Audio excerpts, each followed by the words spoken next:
Costing system হওয়া উচিত, সেটা ডেফিনেটলি আমাদের ডিসিশন মেকিং এর জন্য হেল্প করবে। কারণ আদারওয়াইজ যদি আমরা product different different product mix ওয়ালা একটা অর্গানাইজেশন থাকে, সেখানে যদি আমরা প্রসেস কস্টিং ইউজ করি, তো সেখানে আমরা আমাদের ডিসিশন মেকিংটা ফল্টি হবে, কারণ আমরা ঠিকঠাক রেজাল্ট পাবো না। এছাড়াও এরপর আমরা দেখেছিলাম অ্যাবজর্পশন কস্টিং আর ভ্যারিয়েবল কস্টিং, এবং সেটাও ছিল আমাদের ডিসিশন মেকিং এর একটা টুল, যেখান থেকে আমরা দেখতে পাচ্ছিলাম যে ডিফারেন্ট ডিফারেন্ট ইনকাম স্টেটমেন্ট দিয়ে নেট ইনকাম কত হচ্ছে। তো দুই ধরনের কস্টিং, দুই ধরনের রিপোর্টিং এর জন্য আমাদের কাজে লাগছিল। সো আমরা তাহলে সোফার কি কি চ্যাপ্টার দেখেছি? আমরা চ্যাপ্টার 2 দেখেছি, যেখানে ছিল বিভিন্ন ধরনের কস্টের ক্লাসিফিকেশন ছিল, ভ্যারিয়েবল কস্ট, ফিক্সড কস্ট, তারপর ছিল ডিরেক্ট কস্ট, ইনডিরেক্ট কস্ট, এরপর ছিল product cost, period cost by function differentiate করতে চাই। আমরা ইনকাম স্টেটমেন্টে কিভাবে কস্ট অফ গুডস সোল্ডটা ক্যালকুলেট করতে হয় দেখেছিলাম। আমরা দেখেছিলাম যে ম্যানুফ্যাকচারিং এবং মার্চেন্ডাইজিং কোম্পানির জন্য কিরকম ভাবে আমাদের ইনভেন্টরিটা চিন্তা করা উচিত, এগুলো দেখেছিলাম। চ্যাপ্টার 3 তে দেখেছিলাম আমরা জব অর্ডার কস্টিংটা মেইনলি, বাট আমরা প্রসেস কস্টিং সম্বন্ধে একটু আইডিয়া নিয়েছিলাম। দুইটার ডেফিনেশন দেখেছিলাম যে কি কেসে জব অর্ডার কস্টিং ইউজ হয়, কি কেসে প্রসেস কস্টিং ইউজ হয়। জব অর্ডার কস্টিং নিয়ে আমরা ডিটেল দেখেছিলাম। আমরা দেখেছি যে ম্যাটেরিয়াল রিকুইজিশন করে আমরা ডিরেক্ট ম্যাটেরিয়াল, ডিরেক্ট লেবারের হিসাব রাখতে পারি। এরপর আমরা প্রিডিটারমাইন্ড ওভারহেড রেট ইউজ করে ম্যানুফ্যাকচারিং ওভারহেডটাকে ক্যালকুলেট করছিলাম। সো তাহলে আমরা direct material, direct labour, manufacturing overhead যখন পেয়ে যাচ্ছি, তাহলে আমরা প্রোডাক্ট কস্ট পেয়ে যাচ্ছি। সেখান থেকে আমরা per unit product cost calculate করতে পারছি। এবং প্রিডিটারমাইন্ড ওভারহেড রেটটা আমাদের কেন দরকার হয়, এটা আমরা কিভাবে ক্যালকুলেট করতে পারি, সেগুলোও আমরা দেখেছিলাম। এবং সেখান থেকে আমরা দেখেছিলাম যে আলটিমেটলি এই ওভারহেডটা ওভার অ্যাপ্লাইড বা আন্ডার অ্যাপ্লাইড হয়ে যেতে পারে, এবং সেক্ষেত্রেও আমরা কিভাবে আসলে এটাকে অ্যাডজাস্ট করতে পারি সেটাও দেখেছিলাম। আর সবার লাস্টে দেখেছিলাম আমরা অ্যাবজর্পশন কস্টিং এবং ভ্যারিয়েবল কস্টিং। অ্যাবজর্পশন কস্টিং এ তোমাদের যদি মনে থাকে, অ্যাবজর্পশন কস্টিং এ প্রোডাক্ট কস্ট আর পিরিয়ড কস্ট একভাবে ডিফাইন করা হয়। প্রোডাক্ট কস্টের মধ্যে direct material, direct labour, variable and fixed manufacturing ওভারহেডকে কনসিডার করা হয়। আর ভ্যারিয়েবল কস্টিং এর মধ্যে ডিরেক্ট ম্যাটেরিয়াল, ডিরেক্ট লেবার আর শুধুমাত্র ভ্যারিয়েবল ম্যানুফ্যাকচারিং ওভারহেড কস্টকে কনসিডার করা হয়। আর fixed manufacturing overhead cost, variable আর fixed selling and administrative expense, এটা পিরিয়ড কস্টের মধ্যে চলে যায়।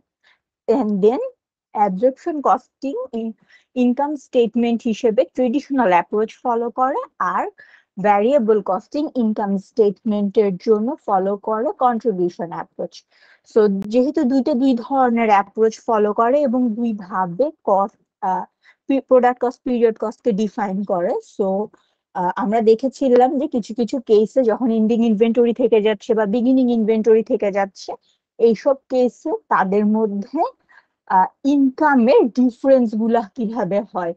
সো এটা এখন এন্ডিং ইনভেন্টরি, বিগিনিং ইনভেন্টরির জন্য হতে পারে। এছাড়াও হতে পারে যে যদি প্রোডাকশনের অ্যামাউন্ট ইয়ার টু ইয়ার ভ্যারি করে, সেক্ষেত্রেও হতে পারে। সো আমরা এই জিনিসগুলো সোফার দেখেছি। তো আজকে যে চ্যাপ্টারটা, সেটার নাম হচ্ছে অ্যাক্টিভিটি বেসড কস্টিং। সো এটাকে আমরা রিলেট করব মেইনলি চ্যাপ্টার 3 এর সাথে। চ্যাপ্টার 3 তে আমরা দেখেছিলাম যে একটা প্রিডিটারমাইন্ড ওভারহেড রেট ইউজ করে আমরা ম্যানুফ্যাকচারিং ওভারহেডটাকে অ্যালোকেট করছিলাম প্রোডাক্টের উপর। সো এইখানে এই চ্যাপ্টারটাতে বলছে যে যদি আমরা সেটা করি, সেটা হচ্ছে ট্রেডিশনাল অ্যাপ্রোচ। যদি আমরা সেটা করি, সেক্ষেত্রে যদি এমন হয় যে অর্গানাইজেশনটা ডিফারেন্ট ডিফারেন্ট প্রোডাক্ট তৈরি হয়, অনেক ধরনের ধরো প্রোডাক্ট মিক্স টাইপের প্রোডাক্ট তৈরি হয়, ধরো ফর এক্সাম্পল 6 ধরনের প্রোডাক্ট তৈরি হয়। সো এখন এমন হতে পারে যে আমরা কোনো মাসে বা কোনো বছরে 6টার ক্যাপাসিটি থাকা সত্ত্বেও আমরা আসলে 4টা প্রোডাকশন করছি।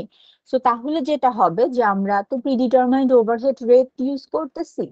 সো সেখানে যেটা হবে যে ম্যাম আপনি কি স্লাইড চেঞ্জ করছেন? না, আমি স্লাইড চেঞ্জ করিনি এখনো, আমি জাস্ট ইন্ট্রোটা বলতেছি তোমাদেরকে এখন। আর স্লাইড চেঞ্জ করলে বলবো।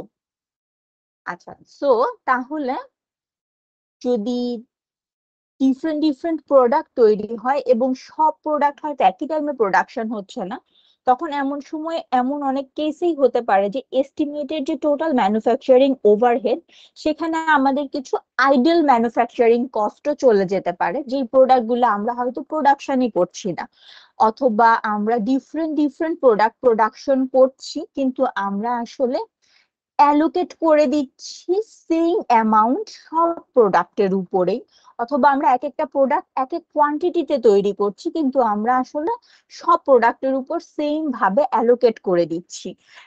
এই অ্যাক্টিভিটি বেসড কস্টিং সিস্টেমটা বলে যে এইভাবে আসলে আমরা যেই রেজাল্টটা পাবো সেটা ফল্টি রেজাল্ট পাবো।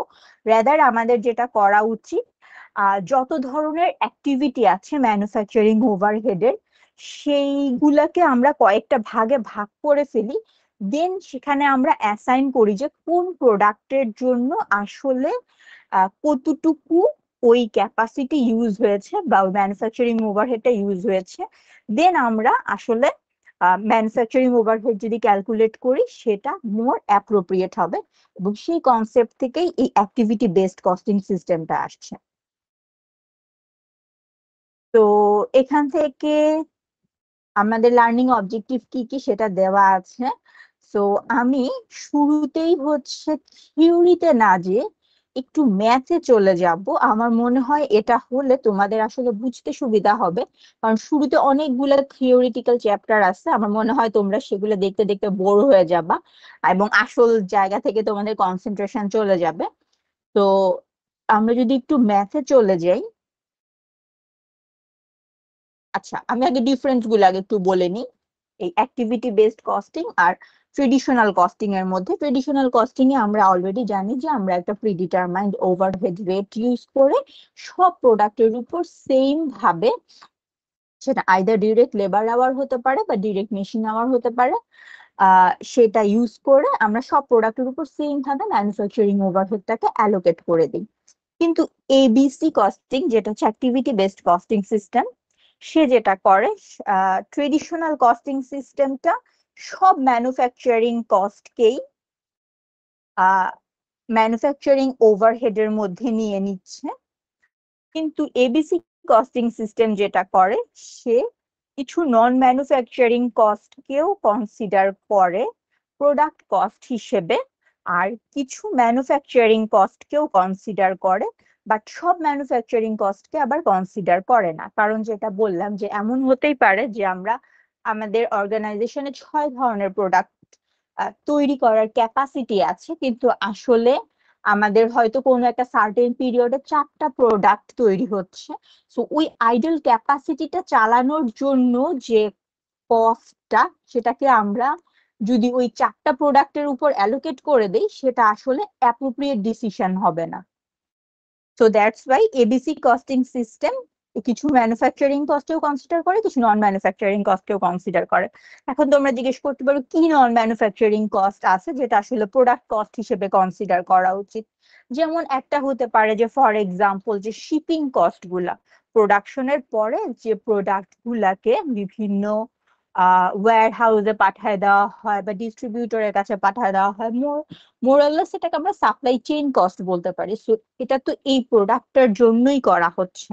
সো এই কস্টটা যদিও ম্যানুফ্যাকচারিং কস্ট না ডিরেক্টলি, কিন্তু তারপরও এই প্রোডাক্টের সাথে এটাকে কনসিডার করা উচিত, আদারওয়াইজ দেখা যাবে যে আমরা আসলে ফ্রি শিপিং করে ফেলতেছি। সো আমাদের ডিসিশনটা কিছুটা ফল্টি হয়ে যাচ্ছে। এছাড়াও ট্রেডিশনাল যে সিস্টেম, ট্রেডিশনাল কস্টিং সিস্টেম, সে হচ্ছে যে আইদার প্ল্যান্ট ওয়াইড বা ডিপার্টমেন্ট ওয়াইড কোনো ওভারহেড রেট ইউজ করে, যেটা আমরা বললাম যে অলরেডি, যেটা ডিরেক্ট লেবার আওয়ার হতে পারে, ডিরেক্ট মেশিন আওয়ার হতে পারে। কিন্তু অ্যাক্টিভিটি বেসড কস্টিং সিস্টেম আরো বেশ কিছু কস্ট পুল ইউজ করে, যেটা আমাদের আরো মোর অ্যাকুরেট ডিসিশন নেওয়ার জন্য হেল্প করে। তো তাহলে আমরা যদি নাম্বার অফ অ্যালোকেশন বেস দেখি, আমরা ট্রেডিশনাল কস্টিং সিস্টেমে এক ধরনের অ্যালোকেশন বেসই ইউজ করি, আইদার ডিরেক্ট লেবার আওয়ার বা direct machine hour. But activity based costing system আরো কয়েক ধরনের বেস ইউজ করে, volume measure plus other bases. তো আমরা এটা দেখবো এখনই, খুব সুন। তো আমরা তো অলরেডি বললাম যে direct traditional costing system direct labour hour use করে, বাট এমন অনেক কেসই হতে পারে যে যেগুলাতে হয়তো ওভারহেড ইনক্রিজের সাথে ডিরেক্ট লেবার আওয়ার ইনক্রিজের ডিরেক্ট সম্পর্ক নাই। এমনও হতে পারে যে তারা পুরোপুরি অটোমেটেড একটা কোম্পানি, সেক্ষেত্রে হয়তো লেবার আওয়ার ইনক্রিজের সাথে বা প্রোডাকশন ইনক্রিজের সাথে লেবার আওয়ার ইনক্রিজ করবে না। এবং এমনও হতে পারে যে আমরা ধরো 5-6 রকমের প্রোডাক্ট তৈরি করি, সো এক একটাতে আসলে এক এক ধরনের লেবার লাগে, কোনোটাতে ডিরেক্ট লেবার বেশি লাগে, কোনোটাতে হয়তো মেশিন আওয়ার বেশি লাগে। সো এরকমও হতে পারে মিক্স টাইপের রিকোয়ারমেন্ট।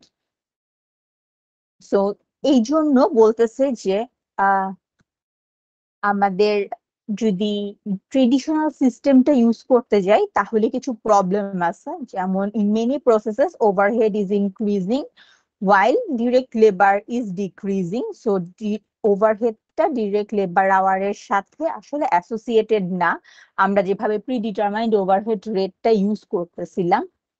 আর যদি variety and complexity of product is increasing, মানে আমাদের যদি বিভিন্ন ধরনের প্রোডাক্ট থাকে এবং তাদের যদি কমপ্লেক্স টাইপের সিস্টেম থাকে, যা এক একটাতে হয়তো এক এক ধরনের রিকোয়ারমেন্ট প্রোডাকশনের, তো সেই ক্ষেত্রে শুধুমাত্র আমরা যদি প্রিডিটারমাইন্ড ওভারহেড রেট ইউজ করে সবগুলো প্রোডাক্টের উপর সেম অ্যামাউন্টের বা সেম রেটে অ্যালোকেট করে দিই ম্যানুফ্যাকচারিং ওভারহেডটা, সেটা একটা ফল্টি ডিসিশন এনে দিতে পারে আমাদেরকে।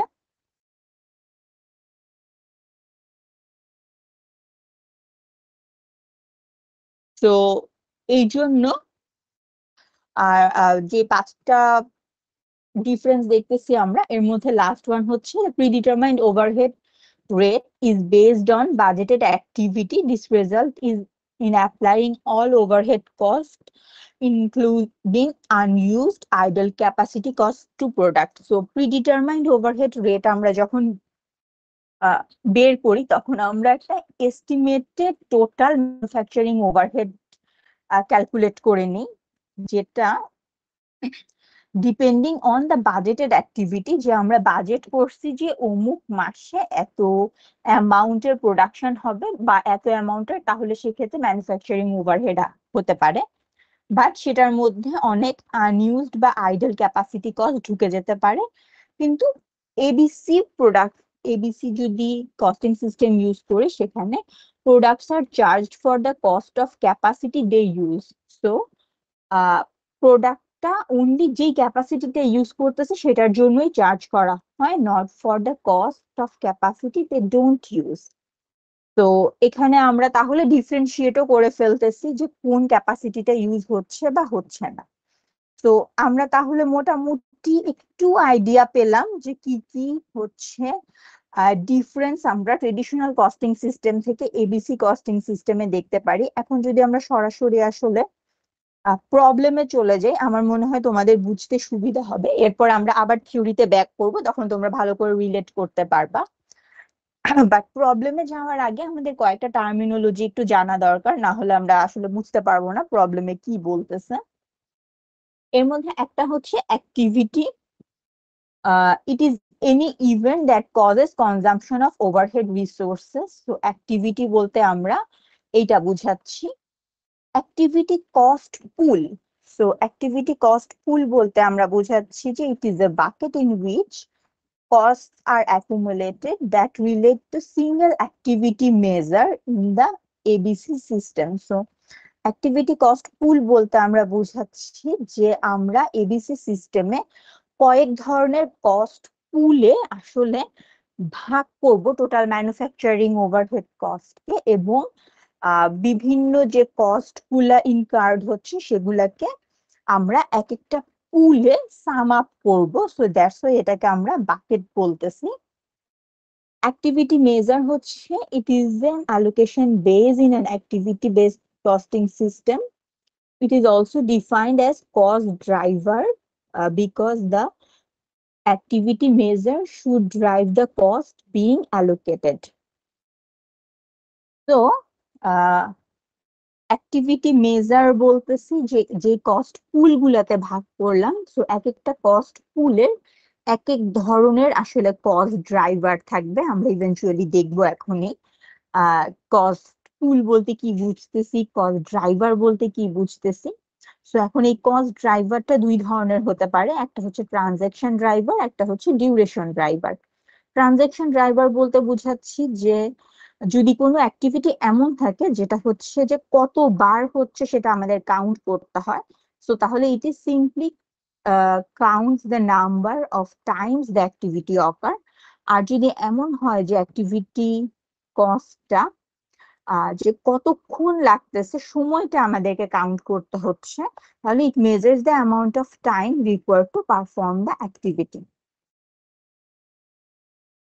তো ক্যারেক্টারিস্টিকে না যাই, আমরা সরাসরি প্রবলেমে চলে যাই। তো স্টেপস অফ ইমপ্লিমেন্টিং এবিসি যদি আমরা দেখি, প্রথমে identify and define the activity and activity cost pool.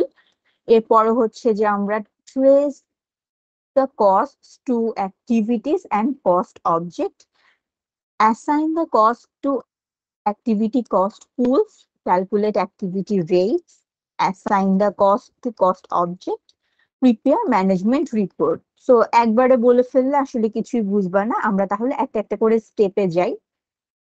তো প্রথমে আসি যে কস্ট পুল বলতে কি বুঝাই। আমরা দেখছি অলরেডি যে কস্ট পুল হচ্ছে যে একটা বাকেটের মতন, যেখানে আমরা বিভিন্ন পুলে কস্ট গুলাকে সাজাবো।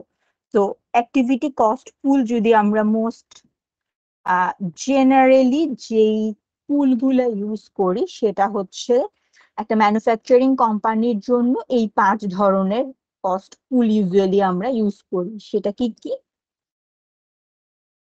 Unit level activity,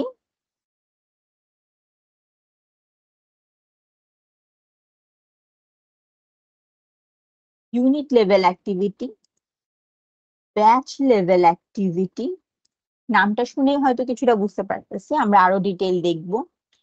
product level activity, organisation sustaining activity, আর কাস্টমার লেভেল অ্যাক্টিভিটি। তো আমরা আমাদের টোটাল যে ম্যানুফ্যাকচারিং ওভারহেড আছে না, সেটাকে আমরা বিভিন্ন অ্যাক্টিভিটি কস্ট পুলে ভাগ করে ফেললাম, রাদার দেন সবগুলাকে সেম ভাবে সব প্রোডাক্টের উপরে অ্যালোকেট করে দেওয়ার থেকে আমরা বিভিন্ন ধরনের অ্যাক্টিভিটি লেভেলে ভাগ করে ফেললাম এই ম্যানুফ্যাকচারিং ওভারহেড কস্টটাকে। আচ্ছা, তো তাহলে আমরা যদি দেখি এই অ্যাক্টিভিটি গুলা কি বুঝাচ্ছে আসলে। ইউনিট লেভেল অ্যাক্টিভিটিটা বুঝাচ্ছে unit level activities are performed each time a unit is produced. The cost of unit level activities should be proportional to the number of unit produced. For example, power cost অথবা running production equipment.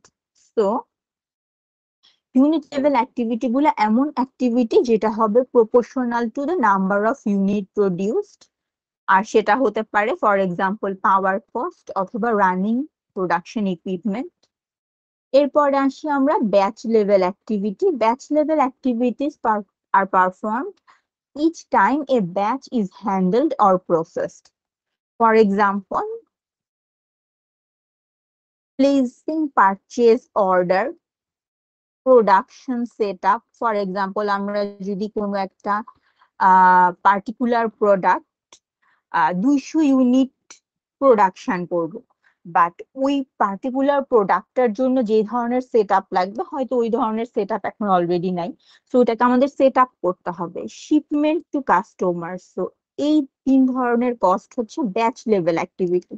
So এইগুলা আমরা পুরা ব্যাচের জন্যই করব, এটা এমন না যে নাম্বার অফ ইউনিট প্রডিউসড এর সাথে প্রপোর্শনাল হবে। তো ডিফারেন্স গুলো কি বুঝতে পারতেছো, যে ইউনিট লেভেল, ব্যাচ লেভেল এগুলো কিভাবে ভ্যারি করতেছে?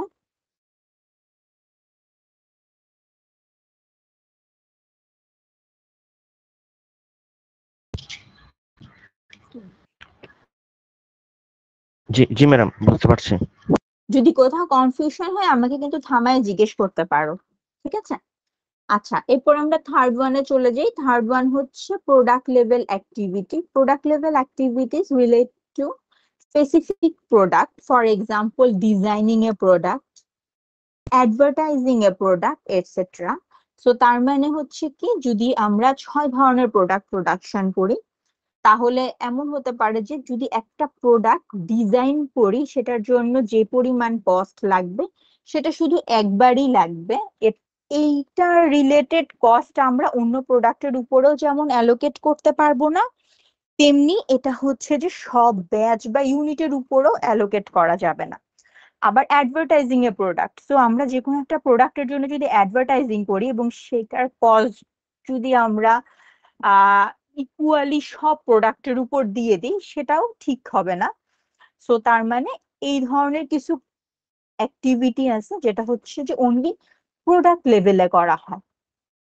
এরপর আসি আমরা customer level activity. Customer level activities relate to specific customers, for example sales call, technical support to customer.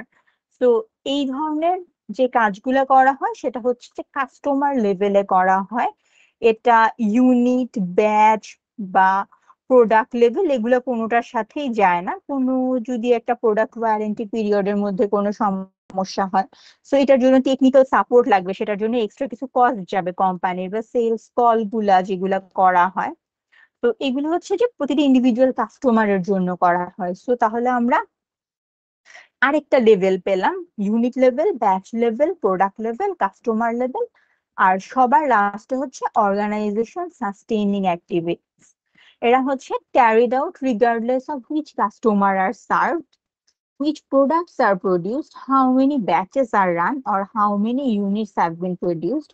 For example, factory utility, total factory যে ইউটিলিটি গুলা কস্ট, তারপর ফ্যাক্টরির যে মেইনটেনেন্স কস্ট, ফ্যাক্টরি ওয়াইড যে আইটি সাপোর্ট, এগুলা হচ্ছে organisation sustaining activity. এগুলা এমন না যে নাম্বার অফ প্রোডাক্ট প্রোডাকশনের সাথে ভ্যারি করতেছে, কত ভ্যারাইটির প্রোডাক্ট আমরা প্রোডাকশন করতেছি সেটার সাথে ভ্যারি করতেছে, এরকম না। তো এই ধরনের এই ক্লাসের যে অ্যাক্টিভিটি গুলা সেগুলোকে আমরা অর্গানাইজেশন সাস্টেইনিং অ্যাক্টিভিটি বলি।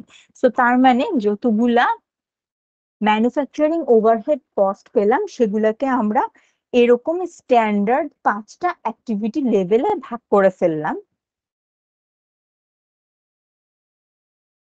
তো দ্যাটস ওয়াই আমরা যে স্টেপ গুলো দেখলাম ক্যালকুলেশন করার এবিসি কস্টিং সিস্টেমের, এটাকে বলতেছে define activities, activity cost pool and activity measures. তো এইখানে এই স্টেপে আমরা হচ্ছে এই অ্যাক্টিভিটি কস্ট পুল গুলাতে অ্যাক্টিভিটি গুলাতে ভাগ করে ফেলবো। সো আমরা আইডেন্টিফাই করব আমাদের পার্টিকুলার অর্গানাইজেশনের জন্য কি কি অ্যাক্টিভিটি হচ্ছে ম্যানুফ্যাকচারিং ওভারহেডে।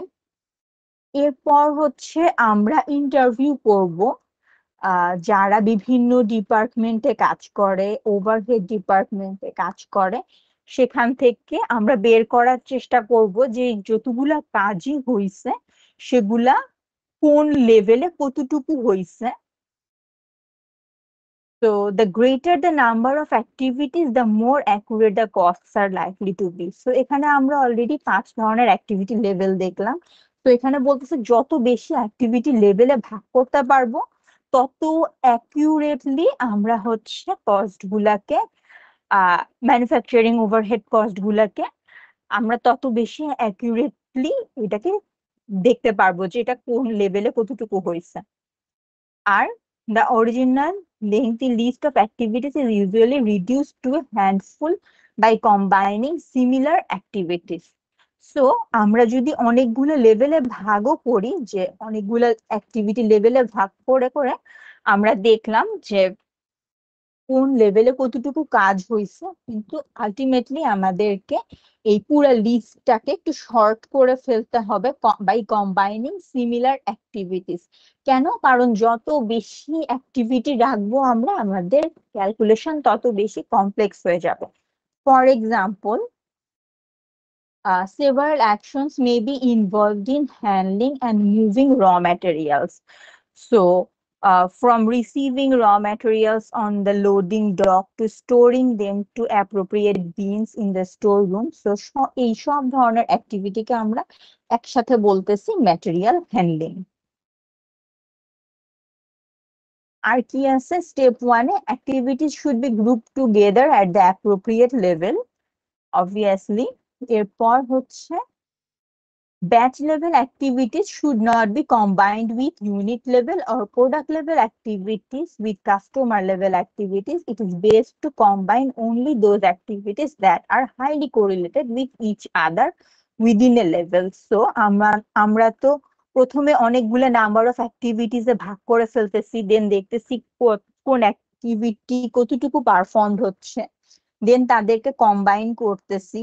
সো এই কম্বাইন করার সময়ও আমাদের খেয়াল রাখতে হবে যেন আমরা কোনগুলা ব্যাচ লেভেল, কোনগুলা ইউনিট লেভেল, কোনগুলা কাস্টমার লেভেল, কোনগুলা প্রোডাক্ট লেভেল, এগুলো যেন ডিস্টিংগুইশ করে করে অ্যালোকেট করতে পারি, আদারওয়াইজ আমাদের ক্যালকুলেশনটা ঠিকঠাক হবে না। তো আমরা একটা প্রবলেমে চলে যাই এখন।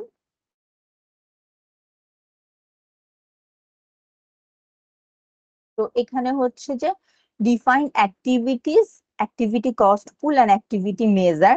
সো ফর এক্সাম্পল, আমাদের কোনো একটা ম্যানুফ্যাকচারিং ওভারহেডে আমরা কি কি ভাগে ভাগ করতে পারি, আমরা দেখলাম যে কয়েক লেভেলে ভাগ করতে পারি।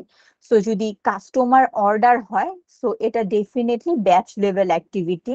So assign all cost of resources that are consumed by taking and processing customer order, that is the cost of processing paperwork, cost of setting equipment, manpower, activity measure, that is number of customer orders. So এটা হচ্ছে একটা batch level activity.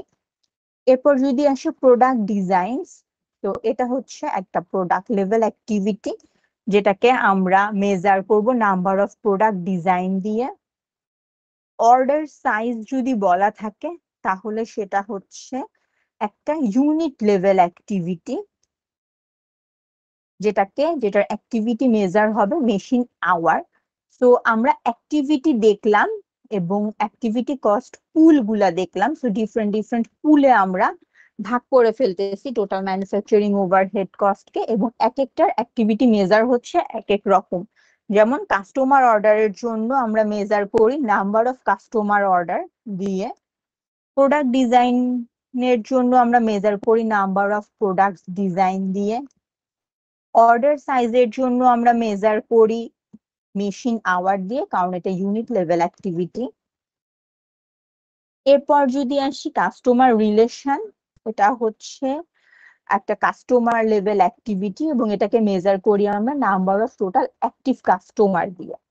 এছাড়াও এমন অনেকগুলা manufacturing overhead cost থাকতে পারে, আমরা already জানি যে বিভিন্ন ডেপ্রিসিয়েশন টাইপের কস্ট থাকতে পারে, যেগুলাকে আমরা হয়তো অ্যালোকেট করতে পারতেছি না। So assign all overhead costs that are not associated with the other cost pools.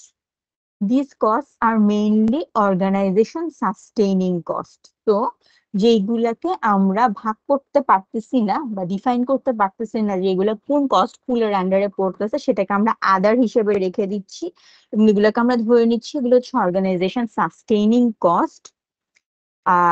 এবং the cost of unused or idol capacity, এবং এটাকে আমরা প্রোডাক্টে অ্যাসাইন করি না। তো এটা কেয়ারফুল থাকবা। অর্গানাইজেশন সাস্টেইনিং কস্টকে আমরা হচ্ছে প্রোডাক্ট কস্ট হিসেবে অ্যাসাইন করি না এবিসি কস্টিং সিস্টেমে। আচ্ছা, সো তাহলে আমরা পেলাম যে কস্ট পুল যদি হয় কাস্টমার অর্ডার, সেটার অ্যাক্টিভিটি মেজার হচ্ছে নাম্বার অফ কাস্টমার অর্ডার। যদি হয় প্রোডাক্ট ডিজাইন তাহলে নাম্বার অফ প্রোডাক্ট ডিজাইন। যদি হয় অর্ডার সাইজ তাহলে মেশিন আওয়ার। যদি অ্যাক্টিভিটি কস্ট পুল হয় কাস্টমার রিলেশন, তাহলে আমাদের অ্যাক্টিভিটি মেজার হবে নাম্বার অফ অ্যাক্টিভ কাস্টমার্স। আর আদার যদি হয় তাহলে সেটা নট অ্যাপ্লিকেবল টু প্রোডাক্ট। তো এখানেও আরো অনেক কথা লেখা আছে। এখানে যেটা বলতেছে assign overhead cost to activity cost pools. তো আমরা একটু এক্সাম্পলে চলে গেলে আমাদের মনে হয় সুবিধা হবে বুঝতে। তো এইখানে যে একটা শীট দেওয়া আছে, এখানে সব ম্যানুফ্যাকচারিং এবং নন ম্যানুফ্যাকচারিং যে ওভারহেড কস্ট গুলা হচ্ছে একটা পার্টিকুলার কোম্পানির জন্য সেটা দেওয়া আছে। তো প্রোডাকশন ডিপার্টমেন্টের মধ্যে indirect factory wages, factory equipment depreciation, factory utility, factory building lease, এইসব কস্ট গুলা দেওয়া আছে। Shipping cost trace to customer order, এটা দেওয়া আছে। জেনারেল অ্যাডমিনিস্ট্রেটিভ ডিপার্টমেন্টের বিভিন্ন যেগুলা ম্যানুফ্যাকচারিং ওভারহেড রিলেটেড কস্ট সেগুলা দেওয়া আছে। মার্কেটিং ডিপার্টমেন্টের কস্ট দেওয়া আছে, সেখান থেকে টোটাল একটা ওভারহেড কস্ট দেওয়া আছে। সো এখান থেকে আমাদের এখন বের করতে হবে যে আহ কোনগুলা কাস্টমার লেভেল, কোনগুলা ইউনিট লেভেল, কোনগুলা ব্যাচ লেভেল, এর মধ্যে কতটুকু ব্যাচ লেভেল, কতটুকু প্রোডাক্ট লেভেল সেটা। তো বেসিক্যালি আমরা আসলে যেটা করি স্টেপ 2 তে, সেটা হচ্ছে আমরা ওই পার্টিকুলার এই সব ডিপার্টমেন্টের যারা কাজ করে তাদের সাথে কথা বলে বলে জেনে নিই যে ইনডিরেক্ট ফ্যাক্টরি ওয়েজ ইনকার্ড হলো প্রোডাকশন ডিপার্টমেন্টে, তার কত পার্সেন্ট কাস্টমার অর্ডার রিলেটেড কাজ ছিল, কত পার্সেন্ট প্রোডাক্ট ডিজাইন রিলেটেড কাজ ছিল, কত পার্সেন্ট অর্ডার সাইজ রিলেটেড কাজ ছিল, কত পার্সেন্ট কাস্টমার রিলেশনস রিলেটেড কাজ ছিল, কত পার্সেন্ট আদার রিলেটেড কাজ ছিল, এবং টোটাল আমাদের 100% হতে হবে। তো তার মানে আমরা আমাদের যে অ্যাক্টিভিটি কস্ট পুল আছে সেগুলাতে যেন প্রতিটা কস্টকে ভাগ করে ফেলতে পারি। তো এই ওয়ার্কারদেরকে বা প্রতিটা ডিপার্টমেন্টের ম্যানেজমেন্টকে আমরা ইন্টারভিউ করে করে এই প্রতিটা যে কস্ট ইনকার্ড হচ্ছে সবগুলাকে আমরা এই পার্সেন্টেজটা জেনে নিব। তো এই পার্সেন্টেজটা তোমাদের ইউজুয়ালি গিভেন থাকবে কোশ্চেনের মধ্যে। তো এই পার্সেন্টেজটা জেনে নিব আমরা যে কত পার্সেন্ট কাস্টমার অর্ডার রিলেটেড, কত পার্সেন্ট প্রোডাক্ট ডিজাইন রিলেটেড। তো এগুলো আমরা জেনে নিলাম। এগুলো জেনে নিলে কি হবে, তো তাহলে ইনডিরেক্ট যে ফ্যাক্টরি ওয়েজ টোটাল, এটা 25% নিলাম আমরা, যেটাকে আমরা কাস্টমার অর্ডার হিসেবে ট্রেস করতে পারবো। তো এইভাবে সিমিলারলি ফ্যাক্টরি ইকুইপমেন্ট ডেপ্রিসিয়েশনের কত পার্সেন্ট কাস্টমার অর্ডারের জন্য গেছে সেটা ক্যালকুলেট করে ফেললাম, সেটা বসায় দিতে পারবো। এইভাবে পুরা যে কস্টটাকে সবগুলাকে আমরা পার্সেন্টেজে ভাগ করে ডলারে কনভার্ট করে ফেলতে পারবো। ডলারে কনভার্ট করে ফেলার সুবিধাটা যেটা, আমরা কাস্টমার অর্ডার রিলেটেড কত ডলার তাহলে ম্যানুফ্যাকচারিং ওভারহেডের এক্সপেন্ডিচার হয়েছে সেটা জানতে পারবো, প্রোডাক্ট ডিজাইন রিলেটেড কত এক্সপেন্ডিচার টোটাল সেটা জানতে পারবো, অর্ডার সাইজ রিলেটেডটা জানতে পারবো, কাস্টমার রিলেশনসেরটা জানতে পারবো, আদারেরটাও জানতে পারবো। আর টোটালটা তো আমাদের ম্যাচ করবেই। তো এইভাবে আমরা হচ্ছে অ্যাক্টিভিটি কস্ট পুলে কস্ট গুলাকে অ্যাসাইন করে ফেলবো। এটাকে বলি আমরা ফার্স্ট স্টেজ অ্যালোকেশন। এতটুকু পর্যন্ত কি বোঝা গেছে? কেউ না বুঝলে প্লিজ বইলো।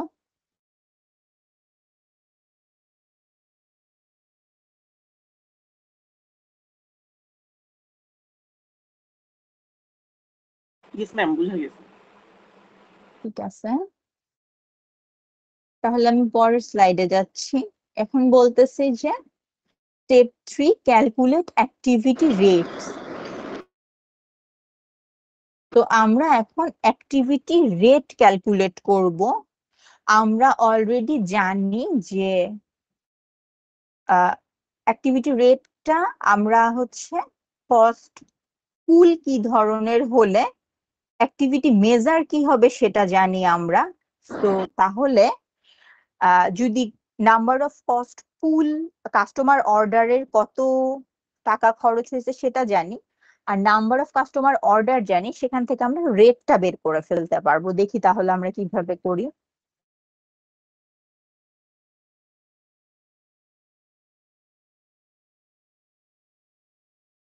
তো এই পার্টিকুলার এক্সাম্পলের জন্যই বলে দেওয়া আছে যে 1000টা কাস্টমার অর্ডার আসছে, 200টা নতুন ডিজাইন হয়েছে, 20,000 মেশিন আওয়ার ইউজ হয়েছে, আর 100 কাস্টমার রিলেশন অ্যাক্টিভিটি হয়েছে।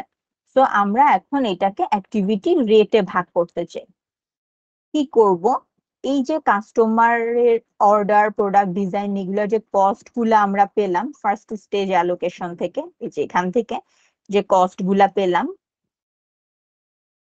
সেই কস্টটাকে যদি টোটাল অ্যাক্টিভিটি 1000টা অর্ডার হয় তাহলে আমরা ভাগ করে ফেললে পেয়ে যাব প্রতি অর্ডারের জন্য তাহলে কত খরচ হয়েছে। একইভাবে প্রোডাক্ট ডিজাইনের জন্য টোটাল যত ম্যানুফ্যাকচারিং ওভারহেড এক্সপেন্ডিচার হয়েছে সেখান থেকে টোটাল অ্যাক্টিভিটি ডিভাইড করলে আমরা পেয়ে যাব পার ডিজাইনে কত ডলার খরচ হয়েছে।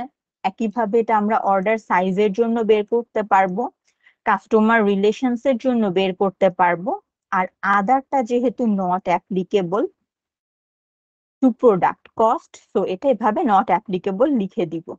তো তাহলে আমরা step 3, calculate the activity rates, এটাও বের করে ফেললাম।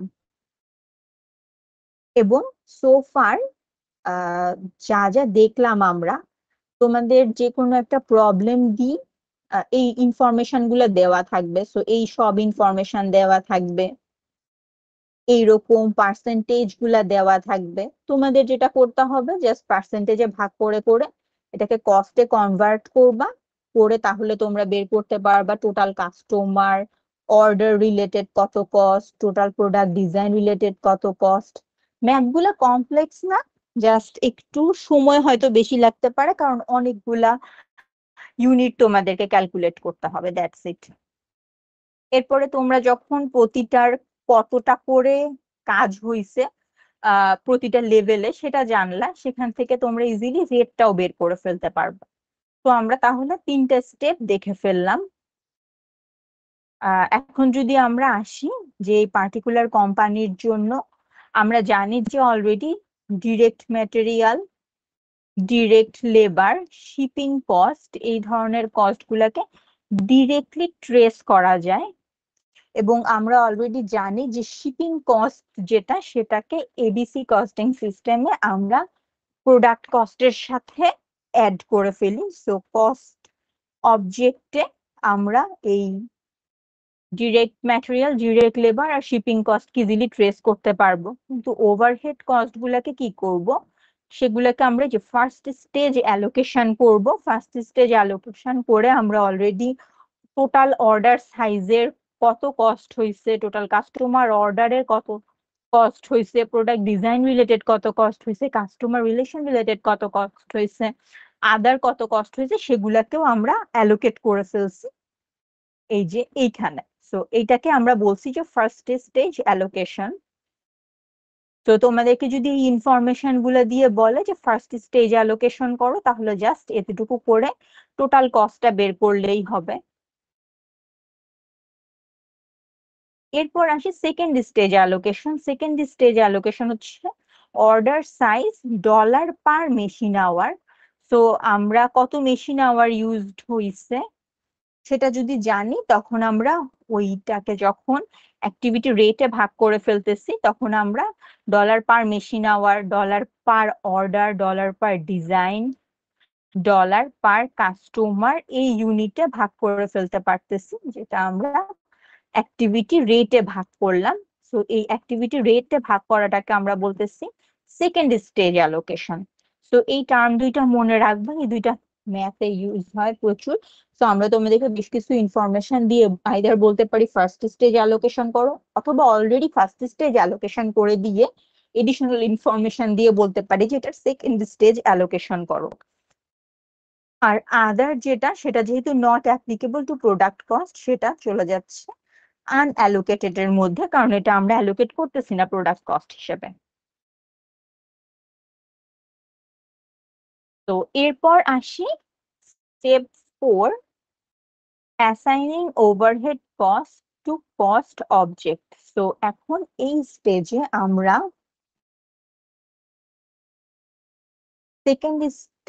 fourth stage is called second stage allocation. In this stage, activity rates are used to apply overhead cost to product and customers.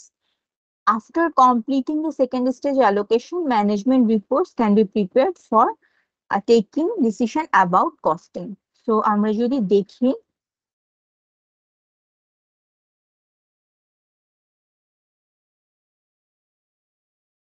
তো এখানে দুই ধরনের প্রোডাক্টের কথা বলা আছে। এখন এইখানে আমরা প্রোডাক্ট কস্ট অ্যাসাইন করব। তো প্রোডাক্ট কস্ট অ্যাসাইনটা কিভাবে করব আমরা যদি দেখি, প্রথমে যে কোনো একটা প্রোডাক্ট চিন্তা করি, যেটা হচ্ছে যে স্ট্যান্ডার্ড স্ট্যানশন, যেটার জন্য বলতেছে no design required. No design required এটা কোথায় চলে যাবে? প্রোডাক্ট লেভেল যে অ্যাক্টিভিটি, সো ওটা প্রোডাক্ট ডিজাইনের জন্য কোনো তাহলে কস্ট অ্যালোকেটেড হবে না। আর কি কি বলতেছে?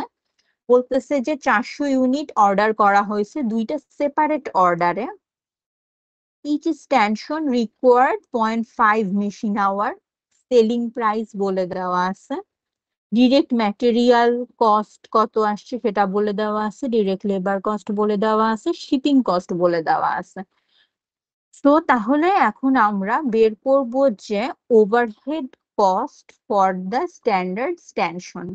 কিভাবে করব? কাস্টমার অর্ডার দুইটা হইছে, যেটাই যে টু সেপারেট অর্ডার। আর আমরা অলরেডি জানি যে অ্যাক্টিভিটি রেট থেকে যে প্রতি অর্ডারের জন্য এই পরিমাণ ডলার খরচ হয়। সো তাহলে এই স্ট্যান্ডার্ড ইনস্ট্যানশনের অ্যাক্টিভিটি বেসড কস্ট হচ্ছে 630। প্রোডাক্ট ডিজাইনের কস্ট 0, কারণ এখানে অলরেডি বলে দেওয়া আছে নো ডিজাইন রিকোয়ার্ড। যদিও আমরা পাইছিলাম যে প্রোডাক্ট ডিজাইন বাবদ প্রতিটা প্রোডাক্টের জন্য এত খরচ হয়, কিন্তু যেহেতু এই প্রোডাক্টের জন্য কোনো ডিজাইন লাগতেছে না, সো এই কস্টটা আমরা এই প্রোডাক্টের উপর অ্যালোকেট করতেছি না। তো এটা তাহলে ক্রস। অর্ডার সাইজ, যেহেতু 400টা ইউনিট অর্ডার করা হয়েছে দুইটা সেপারেট অর্ডারে, তার মানে প্রতিটা অর্ডারে 200 করে ইউনিট ছিল। তো এটা হচ্ছে ইউনিট লেভেল অ্যাক্টিভিটি। তো তাহলে এই অর্ডার সাইজের জন্য প্রতিটা ইউনিটের জন্য যেই অ্যামাউন্টের মেশিন আওয়ার লাগে সেটা আমরা পাইছি অলরেডি অ্যাক্টিভিটি রেট থেকে।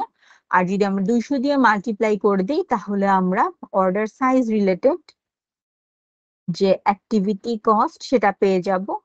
কাস্টমার রিলেশনস এর কস্ট সরাসরি আমরা ওভারহেডের সাথে অ্যাড করব না, এটাকে আমরা পরে অ্যাড করব। সো এটা হচ্ছে নট অ্যাপ্লিকেবল। আচ্ছা, তো এটাকে আমরা ডিরেক্টলি অ্যাড করি না কাস্টমার লেভেল কস্টটাকে প্রোডাক্টের সাথে। তো একইভাবে যদি আমরা আরেকটা প্রোডাক্টের জন্য দেখি, কাস্টম কম্পাস হাউজিং, যেটার জন্য রিকোয়ার্স নিউ ডিজাইন। তো তাহলে এটার ডিজাইন কস্ট আসবে one order during the year. তো অর্ডার একটা হইছে। Each housing required 4 machine hour. Selling price দেওয়া আছে, ডিরেক্ট ম্যাটেরিয়াল কস্ট দেওয়া আছে, ডিরেক্ট লেবার কস্ট দেওয়া আছে, শিপিং কস্ট দেওয়া আছে।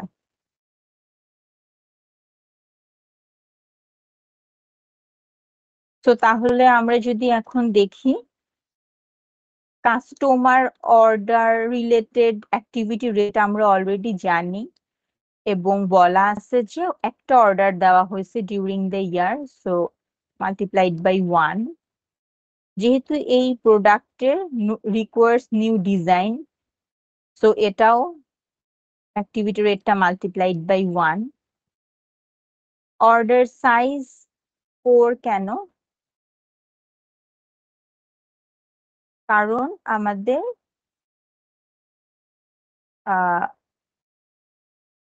Each housing require right 4 machine hour থেকে আসতেছে এই অ্যাক্টিভিটিটা। তো এখান থেকে আমরা পাচ্ছি অর্ডার সাইজ রিলেটেড যে অ্যাক্টিভিটি, সো এখানে আমরা কস্ট গুলা পেয়ে গেলাম। আর কাস্টমার রিলেশনের কস্টটা যেহেতু আমরা ডিরেক্টলি প্রোডাক্ট কস্টে অ্যাড করি না, সো এটা নট অ্যাপ্লিকেবল থেকে গেল। সো এখান থেকে তাহলে আমরা manufacturing overhead cost, sorry, overhead cost for the custom housing, এটা আমরা বের করে ফেলতে পারলাম।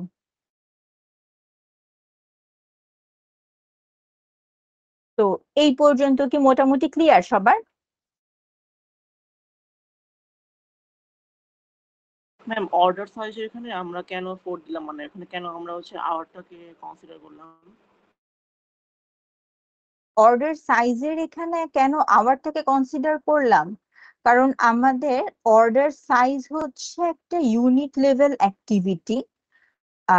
যদি মনে থাকে এর আগের এক্সাম্পলটাতে আমাদের ইউনিট ছিল 400টা, যেটা দুইটা সেপারেট অর্ডারে দেওয়া হয়েছে। তখন আমাদের প্রতিটা ইউনিট তার মানে এক একটা অর্ডারে ছিল 200 করে। এইখানে আমরা অলরেডি জানি যে, অথবা আমরা যদি এইভাবেও চিন্তা করি যে 400 ইউনিটের প্রতিটার জন্য 0.5 মেশিন আওয়ার লাগে। তো এটাকে যদি আমরা মাল্টিপ্লাই করে দেই তাহলে মেশিন আওয়ার আসলে লাগতেছে 200। তো অ্যাক্টিভিটি 200ই থাকতেছে।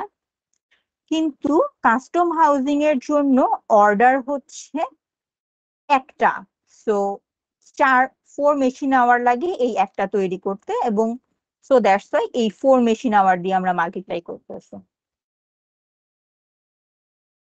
তার মানে ম্যাম আমরা হচ্ছে অর্ডার সাইজে কি অলওয়েজ হচ্ছে মানে মেশিন আওয়ার বা এরকম কিছু দিয়ে মানে মাল্টিপ্লাই করবো? এক্স্যাক্টলি। ঠিক আছে। কারণ আমরা কিন্তু যখন অ্যালোকেশনটা করছি, তোমাদের যদি মনে থাকে, কাস্টমার অর্ডার ছিল পার অর্ডার, সো এটাকে আমরা কয়টা অর্ডার হয়েছে সেটা দিয়ে মাল্টিপ্লাই করলে এটা টোটাল অ্যামাউন্ট পাবো। এইটা প্রোডাক্ট ডিজাইন ছিল পার ডিজাইন, অর্ডার সাইজটা কিন্তু ছিল পার মেশিন আওয়ার। তো এই অ্যাক্টিভিটি রেট গুলা খেয়াল রাখবা, এগুলা কনফিউজিং হয়ে যেতে পারে পরীক্ষার সময়।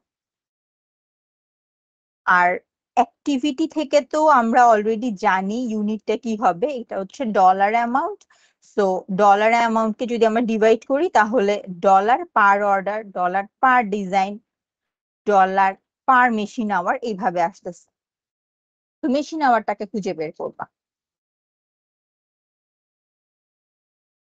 তো তাহলে আমরা মোটামুটি প্রোডাক্টের উপরে কিভাবে ওভারহেড কস্ট অ্যালোকেটেড হলো এটা কি বুঝতে পারলাম? ফার্স্ট স্টেজ অ্যালোকেশন হলো, সেকেন্ড স্টেজ অ্যালোকেশন হলো। এতটুকুতে কি কারো কোনো কনফিউশন আছে সোফার?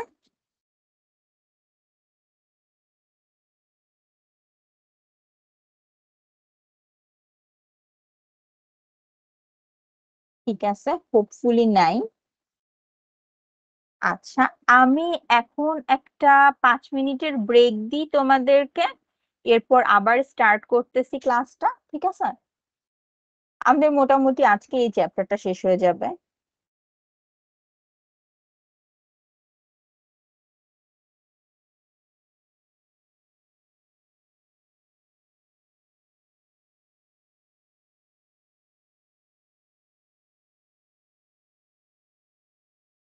দেখতে পাচ্ছি যে রেকর্ডিংটা হয় নাই।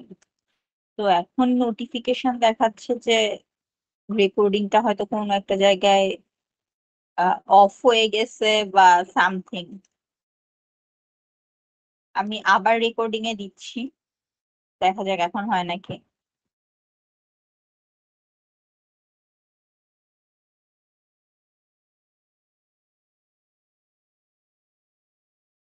ওকে, আমার স্লাইড কি দেখা যাচ্ছে? জি ম্যাম, দেখা যাচ্ছে।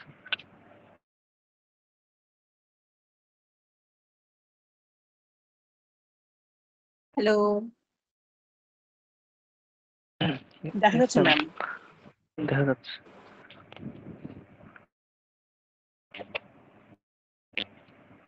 হ্যালো ম্যাম, শুনতে পাচ্ছেন?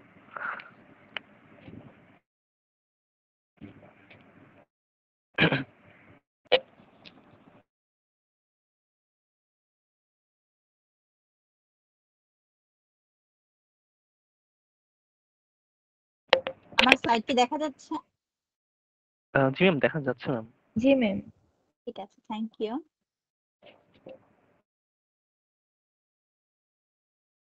আচ্ছা, তো কোন একটা কারণে শুরুতে রেকর্ডিং আমি এখন আসার পরে দেখতেছি যে দেওয়া রেকর্ডিংটা হয় নাই, তো আমি আবার রেকর্ডিং এ দিলাম।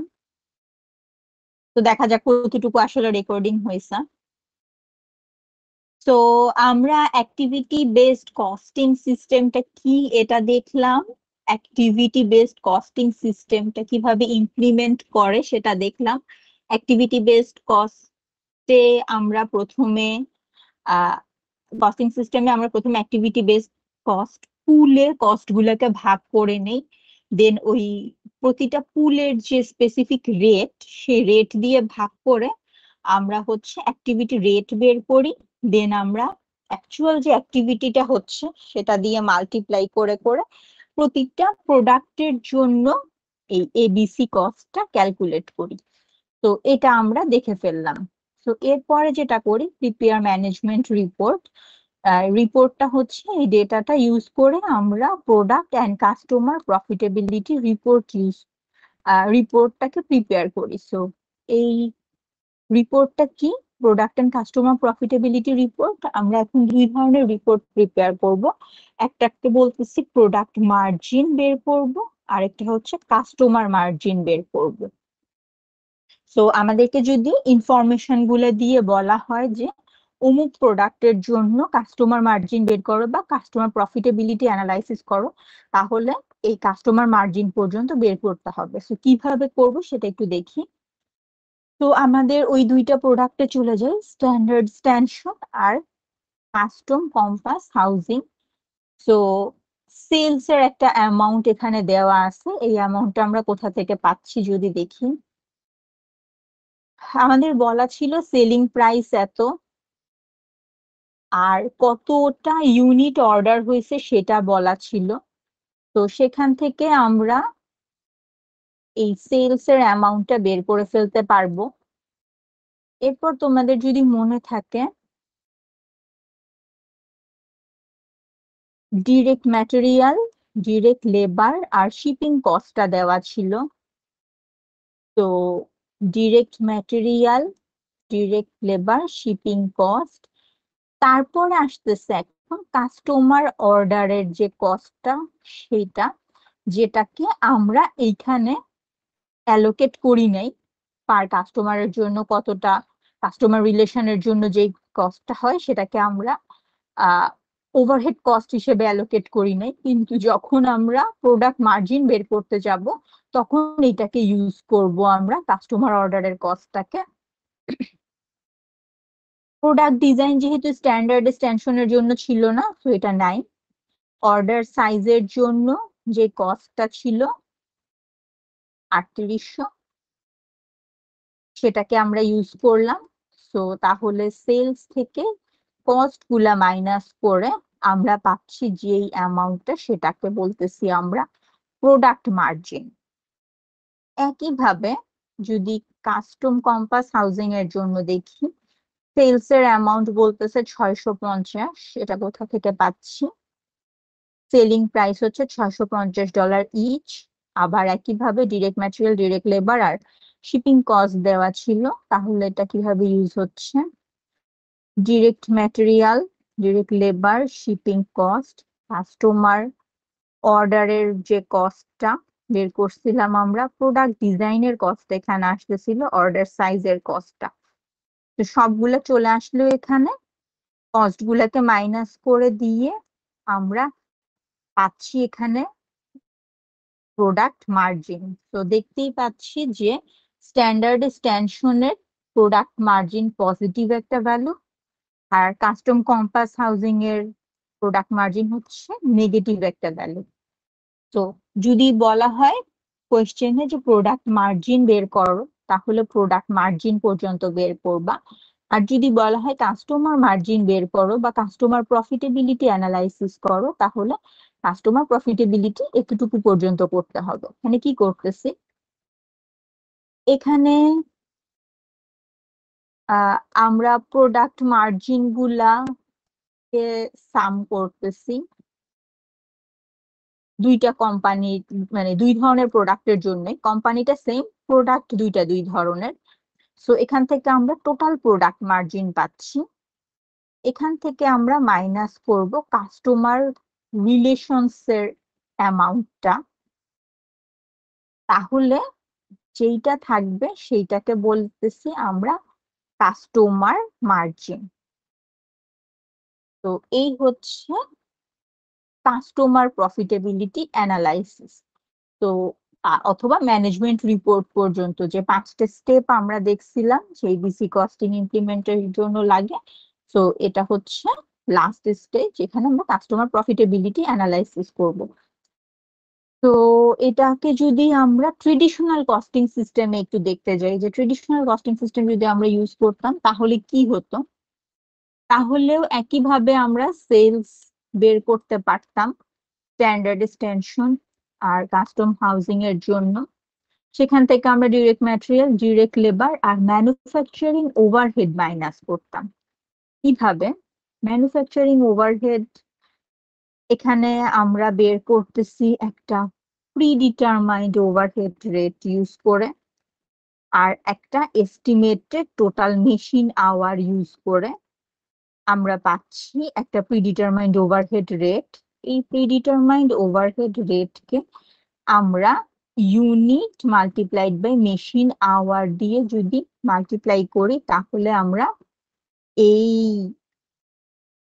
ওভারহেডের ভ্যালুটা পাচ্ছি। তো এখান থেকে ওভারহেড আসতেছে এত। আবার কাস্টম হাউজিং এর জন্য একইভাবে ওভারহেড যদি ক্যালকুলেট করি, সেটা আসতেছে 200। So direct material, direct labour, manufacturing overhead এগুলাকে মাইনাস করে আমরা যেটা পাচ্ছি সেটা ছিল যে প্রোডাক্ট মার্জিন। তো এই দুইটা প্রোডাক্টের প্রোডাক্ট মার্জিন আসতেছে এইরকম। আমরা খেয়াল রাখো যে ট্রেডিশনাল কস্টিং সিস্টেমে আমরা শিপিং কস্টটাকে কিন্তু ধরি না। এবিসি কস্টিং সিস্টেমে শিপিং কস্টটাকেও আমরা ধরি প্রতিটা প্রোডাক্টের জন্য। এখন দেখো রেজাল্টটা উল্টে আসতেছে না? এই কাস্টম কম্পাস হাউজিং এর জন্য ছিল আমাদের প্রোডাক্ট মার্জিন নেগেটিভ ভ্যালু, আর স্ট্যান্ডার্ড এক্সটেনশনের জন্য ছিল পজিটিভ ভ্যালু। বাট এখানে পুরোটাই উল্টা হয়ে গেছে যদি আমরা ট্রেডিশনাল কস্টিং সিস্টেম ইউজ করি। তো এই হচ্ছে আমাদের কম্প্যারিজন ট্রেডিশনাল কস্টিং সিস্টেমের সাথে প্রোডাক্ট মার্জিনের। সো আমরা এক্সাম্পল দেখে ফেলছি। এখন যদি আমরা থিওরিটা দেখি, আমার মনে হয় আমাদের বুঝতে সুবিধা হবে। শুরু দিয়ে কিছু থিওরি স্কিপ করে গেছিলাম, তোমাদের যদি মনে থাকে। তো এখানে বলতেছি activity based costing system is design to provide managers with cost information for strategic and other decisions that potentially affect capacity and therefore affect fixed as well as variable cost. So এখানে ABC costing সিস্টেমটা কেন দরকার use করা সেটা বলতেছে। কারণ এইখানে আমরা আইডল ক্যাপাসিটি গুলা ইউজ করতেছি না, এখানে আমরা হচ্ছে আরো মোর কস্ট ইনফরমেশন নিয়ে আরো মোর স্ট্র্যাটেজিক ডিসিশন নিতে পারতেছি। সো এবিসি কস্টিং সিস্টেমের যদি আমরা দেখি যে most organization that use ABC costing system have to costing system. So তার মানে আসলে কি হয়, ওরা এবিসি কস্টিং সিস্টেম ইউজ করে ইন্টারনাল ডিসিশন মেকিং এর জন্য, আর ট্রেডিশনাল কস্টিং সিস্টেমটা ইউজ করে এক্সটার্নাল ফিনান্সিয়াল রিপোর্টের জন্য। তো আমরা কিন্তু দেখছিলাম, তোমাদের মনে থাকে যদি, অ্যাবজর্পশন কস্টিং আর ভ্যারিয়েবল কস্টিং এর মধ্যেও অ্যাবজর্পশন কস্টিং সিস্টেমটা ইউজ হয় এক্সটার্নাল রিপোর্টিং এর জন্য, আর ভ্যারিয়েবল কস্টিং সিস্টেমটা ইউজ হয় ইন্টারনাল ডিসিশন মেকিং এর জন্য। কারণ ইন্টারনাল ডিসিশন মেকিং এর জন্য আমাদের মোর ইনফরমেশন জানা দরকার, যে কতটা আসলে আমরা একটা প্রোডাক্ট থেকে প্রফিট হচ্ছে, বা এক একটা প্রোডাক্ট থেকে কত তাদের ম্যানুফ্যাকচারিং ওভারহেড কস্ট লাগতেছে। তো এদের মধ্যে যদি ডিফারেন্স গুলা দেখি, ডিফারেন্স গুলা আমরা অলরেডি কিছুটা দেখছিও। নন manufacturing as well as manufacturing costs may be assigned to products, but only on a cause-effect basis. So, যেসব নন ম্যানুফ্যাকচারিং কস্ট গুলা প্রোডাক্টের সাথে রিলেটেড, সেগুলাকে আমরা ম্যানুফ্যাকচারিং ওভারহেড হিসেবে প্রোডাক্টের সাথে অ্যাড করতেছি অ্যাক্টিভিটি বেসড কস্টিং সিস্টেমে।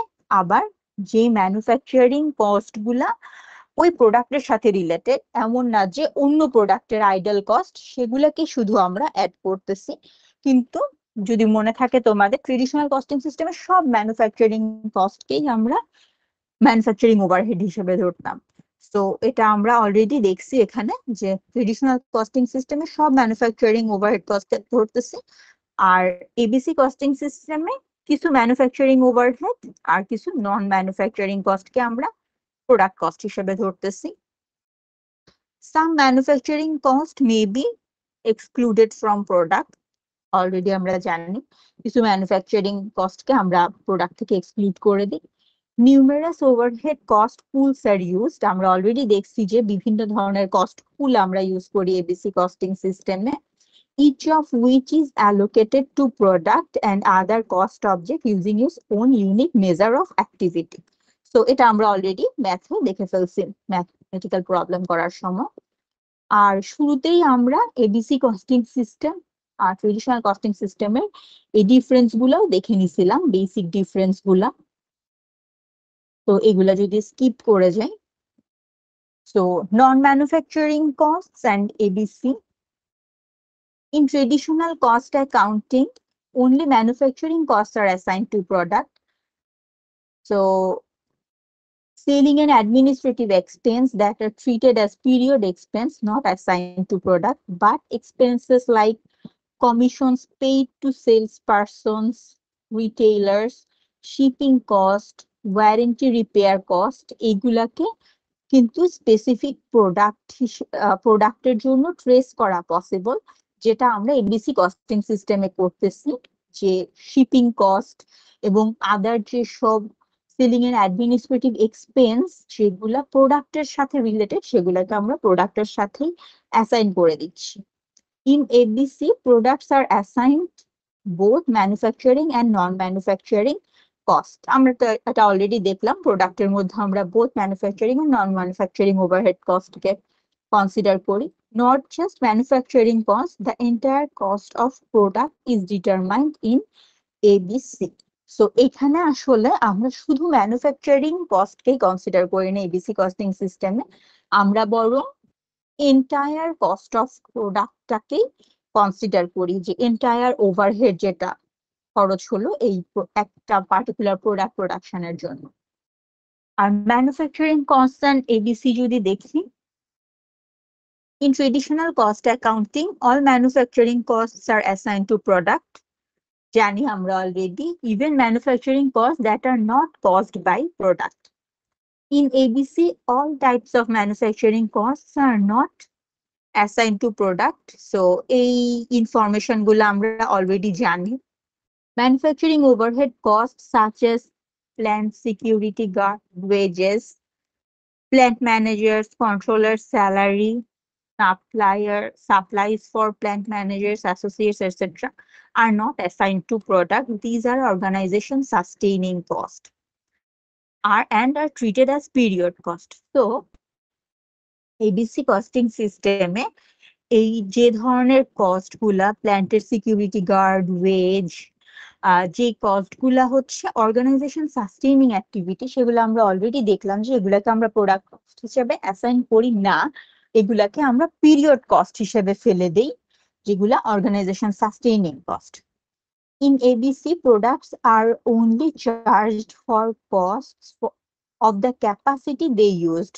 তো এখানে প্রোডাক্টটা যে একটুকু ক্যাপাসিটি ইউজ করতেছে সেটার জন্যই অনলি চার্জ করা হয়, not for the cost of capacity they do not use. এটা খুব সিগনিফিকেন্ট। যদি এরকম দিয়ে বলি যে এটা এক্সপ্লেইন করো, সো এটা তোমাদের এই সবগুলা দিয়ে এক্সপ্লেইন করতে পারতে হবে যে ট্রেডিশনাল কস্টিং সিস্টেম যে সব ম্যানুফ্যাকচারিং কস্টকে অ্যাসাইন করে দেয়, বাট এবিসি কস্টিং সিস্টেম সব ম্যানুফ্যাকচারিং কস্টকে অ্যাসাইন করে না, যেগুলো রেলেভেন্ট সেগুলাকে করে অনলি। সে কিছু নন ম্যানুফ্যাকচারিং কস্টকে কনসিডার করে। এছাড়াও হচ্ছে যে অর্গানাইজেশন সাস্টেইনিং যেসব অ্যাক্টিভিটি গুলা সেগুলাকেও সে হচ্ছে প্রোডাক্টের সাথে কনসিডার করে না। তো এই সবগুলা দিয়ে জাস্টিফাই করতে হবে যে product are charged only for the capacity they use, not for the capacity they don't use.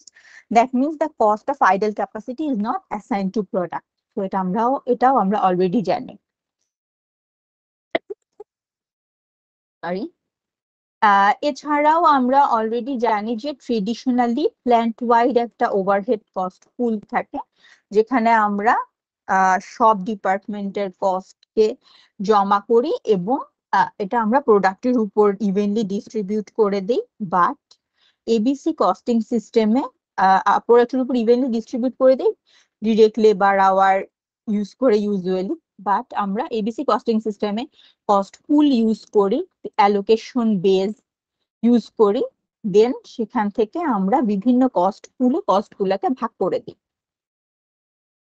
তো কস্ট পুল নিয়ে আমরা অলরেডি দেখছি, অ্যালোকেশন বেস নিয়ে অলরেডি দেখছি। সো যখন বিভিন্ন ধরনের বিভিন্ন ডিফারেন্ট প্রোডাক্ট একটা অর্গানাইজেশনে তৈরি হবে, তখন ডিফারেন্ট প্রোডাক্ট ডিফারেন্ট ব্যাচ সাইজে তৈরি হবে, অনেক ধরনের কমপ্লেক্সিটি থাকবে।